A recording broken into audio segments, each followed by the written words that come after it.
এক বা দুই নয়, ১০০ কোটিরও বেশি ডলার পানির নিচে তলিয়ে গেছে দুবাইয়ের। যদিও বিশেষজ্ঞরা বলছেন ১০০ নয়, কয়েকশো কোটি ডলার ছাড়াতে পারে ভেসে যাওয়া অর্থের পরিমাণ। কিন্তু কিভাবে? কারণ গেল ৭৫ বছরের ইতিহাসে সবচেয়ে ভয়াবহ সর্বনাশা ঝড় বৃষ্টিতে পানির নিচে তলিয়ে গেছে দুবাইয়ের বিশাল বিশাল প্রাসাদ, অট্টালিকা, দামি গাড়ি, শপিং মল, মেট্রো স্টেশন, বিমানবন্দর, এমনকি বিশাল জেট বিমানগুলো।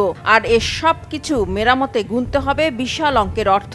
এক কথায় থমকে যাওয়া অচল বিপর্যস্ত দুবাইকে আবারও সচল করতে খরচ হতে পারে কয়েকশো কোটি ডলার।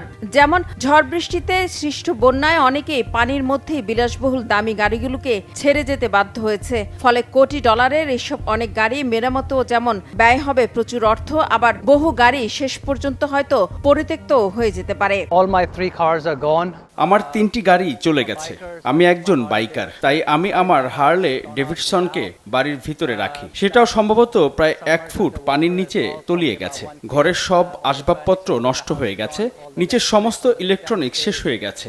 আমরা যতটা সম্ভব উপরের তলায় সরিয়ে নিয়েছি, কিন্তু সামনের উঠোন, পিছনের উঠোন সম্পূর্ণ ধ্বংস হয়ে গেছে। সবচেয়ে নাজুক অবস্থা বিশ্বের দ্বিতীয় ব্যস্ততম বিমানবন্দর দুবাই আন্তর্জাতিক বিমানবন্দরের। কারণ এখনও পুরোপুরি স্বাভাবিক হয়নি তার কার্যক্রম। আর বন্যার পানিতে নৌকার মতো দুলতে থাকা বিমানগুলো চলাচলের উপযোগী করতেও খরচের পরিমাণ হবে বিশাল। শুধু ১৫০০-এর মতো ফ্লাইট বাতিলই নয়, বহু বিমানের রুট পরিবর্তনের কারণে ব্যাপক ক্ষতির মুখে পড়েছে দুবাইয়ের সবচেয়ে বড় উড়োজাহাজ কোম্পানি এমিরেটাস ও ফ্লাই দুবাই। শুধু বিমানবন্দরই নয়, এখনও স্বাভাবিক নয় গোটা দুবাই শহর।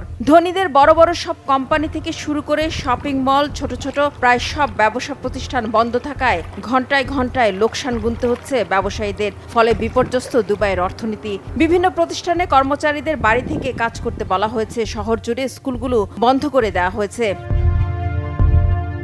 বন্যার কারণে চরম ক্ষতিগ্রস্ত হয়েছে দুবাইয়ের স্পোর্টস সিটির মাঠগুলো। চরম খারাপ খবর পর্যটন খাতেও। নানা রঙের আলোর ঝলকানি, চাকচিক্য আর জৌলুসের শহর দুবাইয়ে রয়েছে বিশ্বের সবচেয়ে উঁচু ভবন বুর্জ খলিফা সহ আকাশছোঁয়া বিশ্বমানের অবকাঠামো। বিলাসিতা আর জাঁকজমক দুবাইকে পরিণত করেছে বিশ্বের দ্বিতীয় সেরা পর্যটন গন্তব্যে। তাই বরাবরই আন্তর্জাতিক পর্যটকদের আকর্ষণের মূল কেন্দ্রবিন্দু দুবাইয়ে প্রতি বছর ভিড় জমান ১,৭০,০০,০০০-এরও বেশি পর্যটক। টাকা দিলে নাকি সব মিলে এই শহরে।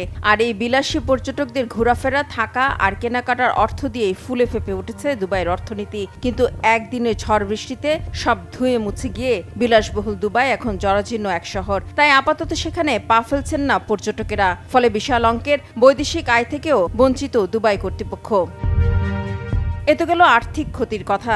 ভোগান্তি আর মানসিক ক্ষতিও কি কম ধনী দুবাইবাসীর? পানিতে তলিয়ে গিয়ে আকাশচুম্বী ভবনগুলোতে লিফটগুলো কাজ করা বন্ধ করে দিয়েছে। ফলে দামি দামি ফ্ল্যাটের ধনী বাসিন্দারা কয়েক ডজন সিঁড়ি বেয়ে উঠতে বাধ্য হচ্ছে।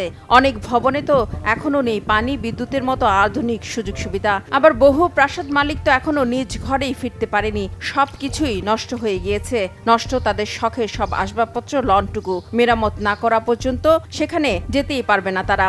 সব মিলে এক রাতের ভয়ঙ্কর ঝড় বৃষ্টি কেবল আর্থিক ও মানসিকভাবে দুবাইয়ের ধনীদের নাজেহাল করেনি, কিছুটা হলেও আঘাত এনেছে তাদের অহংকারেও। রিফাত জামান, বাংলাভিশন নিউজ ডেস্ক।